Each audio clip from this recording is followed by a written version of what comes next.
প্রয়াত মঞ্চ ও টেলিভিশন অভিনেতা আব্দুল কাদেরের নাতনি শিমরিন লুবাবা। দাদার অনুপ্রেরণায় খুব ছোট বয়সে ক্যামেরার সামনে দাঁড়ায় ছোট্ট লুবাবা। এরপর শিশু শিল্পী হিসেবে ব্যাপক পরিচিতি পেয়েছেন, নিয়মিত কাজ করছেন বিজ্ঞাপনেও।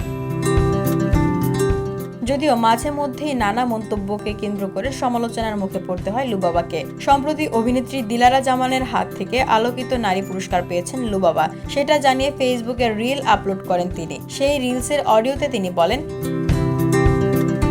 এখন আমার বেশি ভালো লাগে মানুষকে ইসলামের ব্যাপারে শিক্ষা দিতে।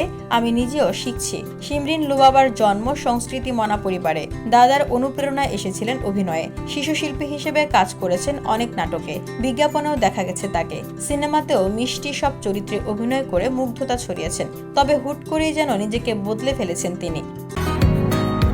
বসুন্ধরা, উত্তরা, বনশ্রী, কুড়িল ও বাড্ডা সহ রাজধানীর বিভিন্ন স্থানে অভিজাত ও অত্যাধুনিক মানের ফ্ল্যাট কেনার এক নির্ভরযোগ্য প্রতিষ্ঠান প্লেজেন্ট প্রপার্টিজ লিমিটেড। তাই আপনার স্বপ্নের আবাসনের জন্য আজই যোগাযোগ করুন। Pleasant properties limited, where destiny matches eventually. আপাদমস্তক বোরকায় ঢেকে হাজির হন। কথাবার্তা ও চলনেও দেখা যায় ইসলামী রীতিনীতির ছাপ। এজন্য নেটিজেনদের কাছে এখন খুব পছন্দের নাম শিমরিন লুবাবা। VOD Bangla news desk.